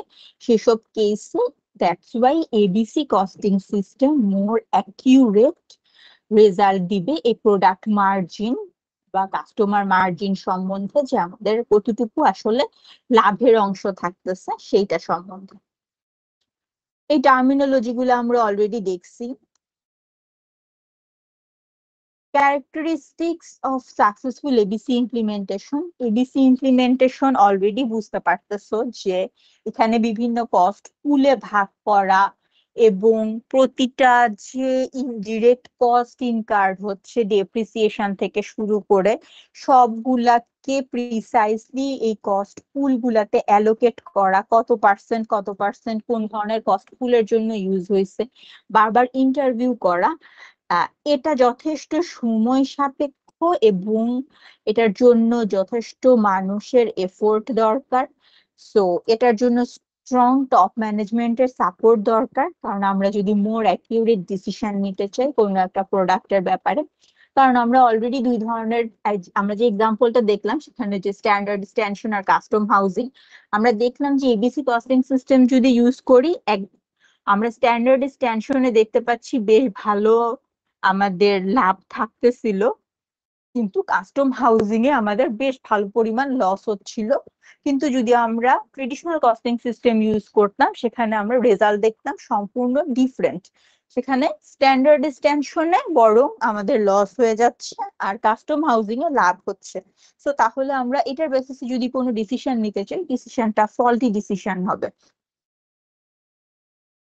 বাট এটা link to evaluation and reward, আর এটার জন্য ক্রস ফাংশনাল ইনভলভমেন্ট দরকার। সেটা আমরা অলরেডি বুঝতে পারতেছি যে বিভিন্ন ডিপার্টমেন্টের সবার সাথে ইন্টারঅ্যাক্ট করে আমাদেরকে আলটিমেটলি এই ডিসিশনটা নিতে হবে। তো যা যা আমরা ডিসকাস করলাম এগুলা এখানে শর্টে ইম্পর্টেন্ট ক্যারেক্টারিস্টিক্স এর মধ্যে বলে দেওয়া আছে, এটা তোমরা পড়লেই বুঝে যাবা, তার আমি নতুন করে এক্সপ্লেইন করতেছি না। ডিজাইনিং অ্যান এবিসি সিস্টেম, আমরা অলরেডি এবিসি সিস্টেম কিভাবে ইমপ্লিমেন্ট করতে হয় দেখে ফেলছি। কস্ট অবজেক্ট গুলাতে আইডেন্টিফাই করা, অ্যাক্টিভিটি কোনটাতে কতটুকু রিসোর্স কনজাম্পশন হয়েছে, দেন কস্টে ভাগ করা, সেটা আমরা দেখছি। এই স্টেপ গুলাও আমরা অলরেডি দেখে ফেলছি কিভাবে ইমপ্লিমেন্ট করতে হয়। তো আমি পাস করে যাচ্ছি। দুই ধরনের অ্যাক্টিভিটি মেজার আছে, আমরা অলরেডি দেখছি। কিছু কিছু অ্যাক্টিভিটি মেজারে হচ্ছে আমরা number of Times activity occurs সেটা ক্যালকুলেট করি, যেগুলোকে আমরা বলি ট্রানজাকশন ড্রাইভার। আর ডিউরেশন ড্রাইভার বলি যেটাতে হচ্ছে amount of time needed for an activity লাগতেছে সেগুলাকে। তো অ্যাক্টিভিটি লেভেল গুলো সম্বন্ধে দেখছি আমরা। স্টেপ 1 2 3 4 5 এগুলো সব ইমপ্লিমেন্ট করে ফেলছি। আমরা এক্সাম্পল অলরেডি দেখে ফেলছি, এগুলা পাস করে যাচ্ছি। আমরা এই প্রোডাক্ট মার্জিন বের করা পর্যন্ত দেখে ফেলছি, এবং স্ট্যান্ডার্ড এক্সটেনশন আর কম্পাস হাউজিং এই দুইটার মধ্যে ট্রেডিশনাল আর এবিসি সিস্টেমে কি ধরনের ডিফারেন্স হয় সেটাও দেখে ফেলছি। আচ্ছা, difference between ABC and traditional product cost, এটাও আমার মনে হয় তোমরা নিজেরা পড়লেই পেরে যাবা, কারণ আমরা অলরেডি এই সেম জিনিসগুলাই মাল্টিপল টাইম ডিসকাস করে ফেলছি। ডিফারেন্স গুলো আমরা অলরেডি দেখছিলাম, এখানে আবার বলা আছে সেগুলাকে। আচ্ছা, activity based costing and external reporting. তো এক্সটার্নাল রিপোর্টিং এ হচ্ছে আমরা লেস ডিটেইল ইনফরমেশন দিই দেন ইন্টারনাল রিপোর্ট। সো যেহেতু এবিসি সিস্টেমটাকে আমরা এক্সটার্নাল রিপোর্টে ইউজ করতেছি না, সো কেন কেন করতেছি না সেটা এখানে বলা আছে, এবং ABC doesn't conform to GAAP, so that's why আমরা এছাড়াও যদি তোমাদের মনে থাকে ভ্যারিয়েবল কস্টিং সিস্টেমও গ্যাপের যেই রুলস গুলো সেটা ফলো করতেছিল না, দ্যাটস ওয়াই আমরা এক্সটার্নাল রিপোর্টিং এর জন্য মোর ট্রেডিশনাল ফরম্যাট গুলো ইউজ করতেছিলাম। তো এটাও তোমরা নিজেরা দেখে নিলে পারবা। এবিসি কস্টিং সিস্টেমের লিমিটেশন এটা পরের স্লাইডে ডিটেইলে দেওয়া আছে। একটা হচ্ছে desire to fully allocate all costs to product. তো আমরা যখন সবগুলা কস্টকে প্রোডাক্টে অ্যালোকেট করতে চাবো, সেটা হচ্ছে মোর টাইম এবং এফোর্ট লাগবে। Resistance to unfamiliar number and report, যেহেতু এবিসি কস্টিং সিস্টেমটা বুঝতেই পারতেছো একটু ইউনিক টাইপের একটা সিস্টেম। এখানে আমাদের এই যে কস্ট পুল গুলো ডিফাইন করতে হয়, এদের মেজার গুলা ডিফাইন করতে হয়। সো আনফ্যামিলিয়ার নাম্বার অ্যান্ড রিপোর্টের প্রতি রেজিস্ট্যান্স থাকতে পারে, যারা মেইনলি এটা নিয়ে কাজ করবে তারা হয়তো মোর চাবে যে ট্রেডিশনাল ফরম্যাট এটা আছে। কারণ আমরা কি করি, আমাদের যেই দেখোই যে আমাদের যে টার্ম ফাইনালের যে কোয়েশ্চেন, এটা একটা ধরনের ফরম্যাট আমরা ইউজ করে আসছি। এখন আমরা একটা নতুন ফরম্যাটে যেতে চাচ্ছি। সো নতুন ফরম্যাটে যেতে চাচ্ছি এবং দেখছি অনেকদিন সময় লাগতেছে কিন্তু আমাদের। সো যখন আমরা নতুন কোনো ফরম্যাটে যেতে চাবো ওবি কারিকুলাম ইউজ করে, সো আমাদের কিন্তু কিছুদিন সময় লাগবে, সবাই কিন্তু একই সাথে হুট করে জিনিসটা চেঞ্জটা একসেপ্ট করতে পারে না। সো এটার কিছু রেজিস্ট্যান্স আছে। সাবস্টেন্সিয়াল রিসোর্স রিকোয়ারমেন্ট, আমরা এটা অলরেডি জানি, যেহেতু অনেক কিছু মেজার করতে হচ্ছে, চেক করতে হচ্ছে, ইন্টারভিউ করতে হচ্ছে, অনেক ডেটা কালেক্ট করতে হচ্ছে, সো এটা সাবস্টেন্সিয়াল রিসোর্স লাগবে। আর potential misinterpretation of unfamiliar number, যেগুলো আনফ্যামিলিয়ার নাম্বার সেগুলো আমরা মিস ইন্টারপ্রেট করে ফেলতে পারি। এই যে batch level, unit level, product level, customer level, কোনটাতে বসাবো কোন সেটা আমাদের মিস ইন্টারপ্রেট হয়ে যেতে পারে।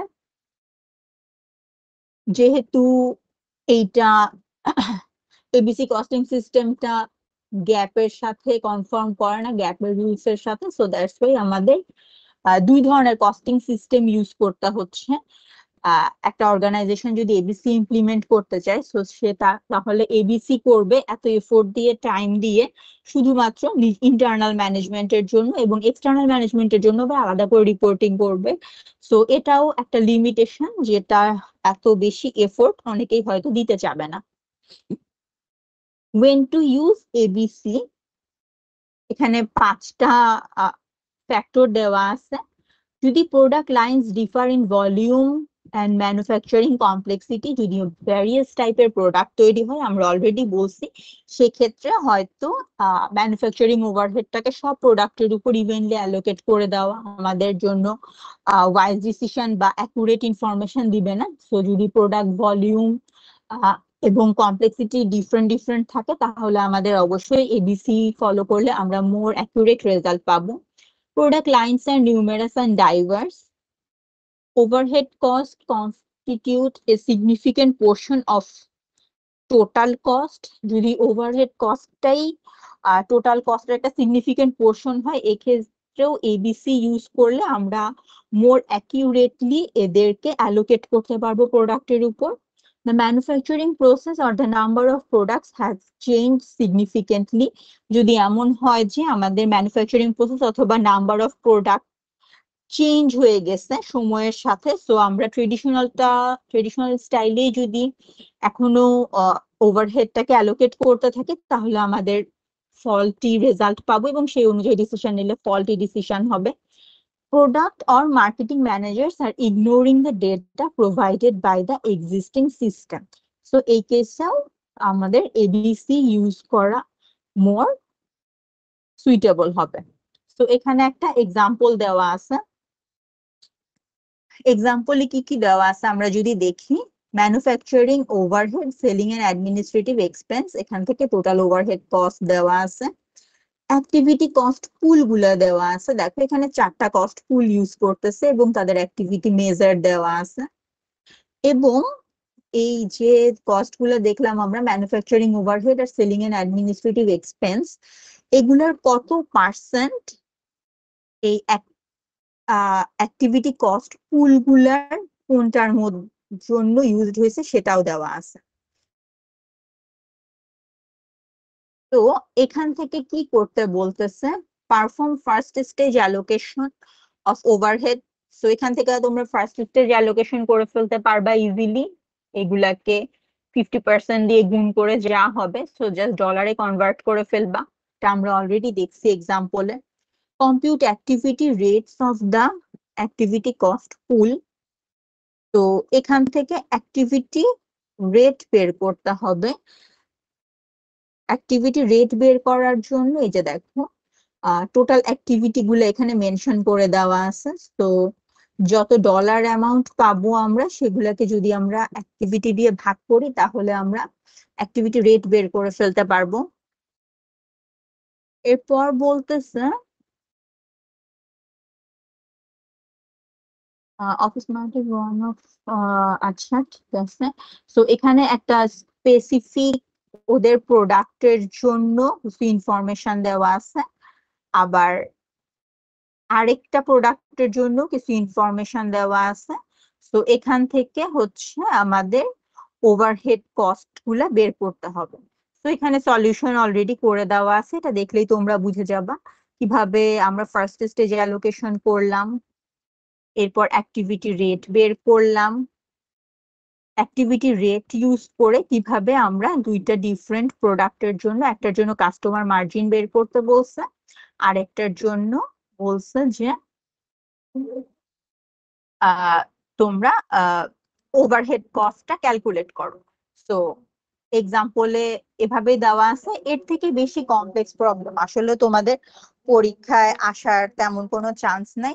সো এই চ্যাপ্টার থেকে আসলে যা আসতে পারে সেটা হচ্ছে যে এই অ্যাক্টিভিটি বেসড কস্টিং সিস্টেমটা কতটা ডিফারেন্ট ট্রেডিশনাল কস্টিং সিস্টেম থেকে, এটাই, আর এটা কিভাবে ইমপ্লিমেন্ট করা হয় এটার এই এক্সাম্পলটা, এতটুকুই। সো এই হচ্ছে আমাদের অ্যাক্টিভিটি বেসড কস্টিং সিস্টেম চ্যাপ্টারটা।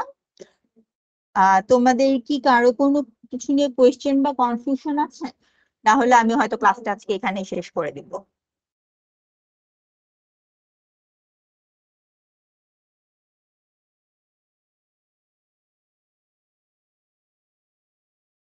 ঠিক আছে। আর নেক্সট উইকে তোমাদের আমি একটা ক্লাস টেস্ট নিতে চাই। ক্লাস টেস্ট টা আমি নিতে চাই 2টা চ্যাপ্টারের উপর। তোমরা সোফার যতগুলা সোফার তোমরা বোধহয় 4টা চ্যাপ্টার অলরেডি স্টাডি করে ফেলছো। সো আমি এখান থেকে যে কোনো 2টার উপরে তোমাদের ক্লাস টেস্ট নিতে চাই। তো তোমরা এটা আহ কোন মিস দিন? হ্যাঁ বলো। মিস আর নেক্সট উইক আমাদের আসলে অলরেডি কয়েকটা অ্যাসেসমেন্ট পড়ে গিয়েছে, তো আমরা কি এর পরের উইক সিটিটা নিতে পারি? তাহলে শনিবারে দিও। মানে মিস 8 উইকের শনিবারে। রাইট, বাট মিস সেই উইকে তাহলে অলরেডি সেই উইকে তোমরা সিটিও দিবা, ক্লাসও করবা আর কি। মিস 8 উইকের শনিবারে কি মিস একটু মানে মিস আমাদের ওইখানেও একটু সিটি আছে। 8 উইকে কি আমরা মিস বুধবারে দিতে পারি? 8 উইকের বুধবারে? মিস আচ্ছা ঠিক আছে, 8 উইকের বুধবারে তো সমস্যা নাই। আচ্ছা মিস মানে ক্লাস টাইমে হবে সিটিটা? হুম, আর তোমাদের সিলেবাস কি বলে দিব এখনই? চ্যাপ্টার 3 আর 6 এর উপর দাও। চ্যাপ্টার 3 আর 6 মিস লাস্ট ক্লাসে যে দুটো চ্যাপ্টার কভার করা হয়েছে। Right right right. আচ্ছা মিস, ঠিক আছে miss. Okay, thank you miss. ঠিক আছে, তাহলে তোমাদের সিটিটা তাহলে ক্লাস টাইমেই হবে, সিটির পরে আবার হয়তো অ্যাজ ইউজুয়াল ক্লাস হবে আমাদের। আচ্ছা মিস, ঠিক আছে মিস। ঠিক আছে, সবাই তাহলে ভালো থেকো। মিস আপনিও ভালো থাকবেন মিস। আসসালামু আলাইকুম। ওয়ালাইকুম আসসালাম। আসসালামু আলাইকুম। ওয়ালাইকুম আসসালাম।